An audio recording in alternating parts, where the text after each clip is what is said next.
Assalamualaikum warahmatullahi wabarakatuh. Perkenalkan, nama saya Diska Margareta Hidayati dari program studi Ekonomi Syariah kelas B.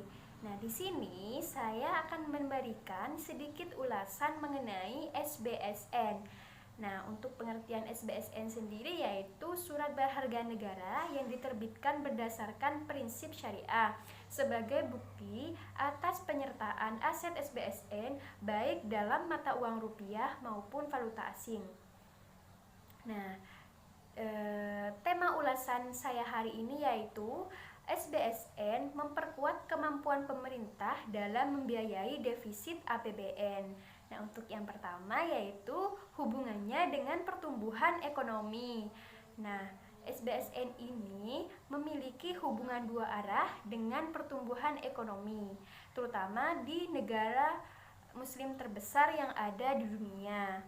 Sehingga dalam jangka panjang, pemerintah dapat menggunakan SBSN ini sebagai sumber pembiayaan negara yang terhindar dari riba secara terus-menerus dan dapat menggantikan SBN atau surat berharga negara yang sudah selama ini digunakan dan dijadikan pilihan investasi bagi masyarakat muslim maupun non-muslim.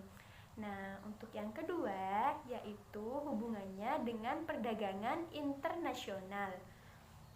Nah, pertumbuhan ekonomi itu merupakan indikator penting di dalam mengukur keberhasilan pembangunan yang dilakukan oleh suatu negara.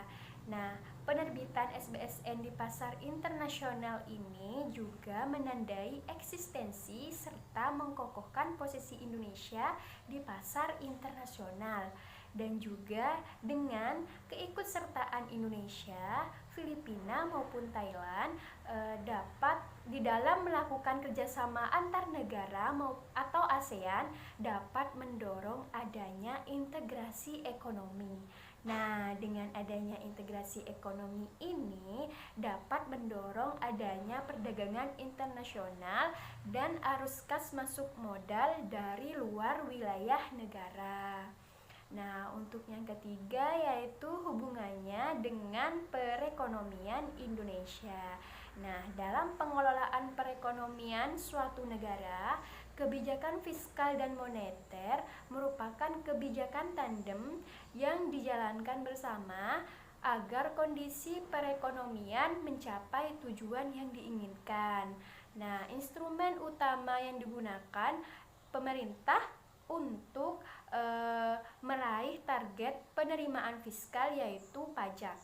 Namun, jika pajak selalu digunakan dapat merusak ekonomi dan memberatkan masyarakat.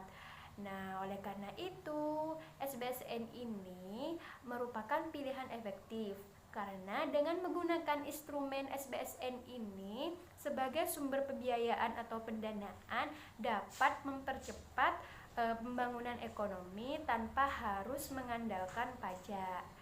Nah, hanya itu saja yang bisa saya sampaikan, kurang lebihnya mohon maaf.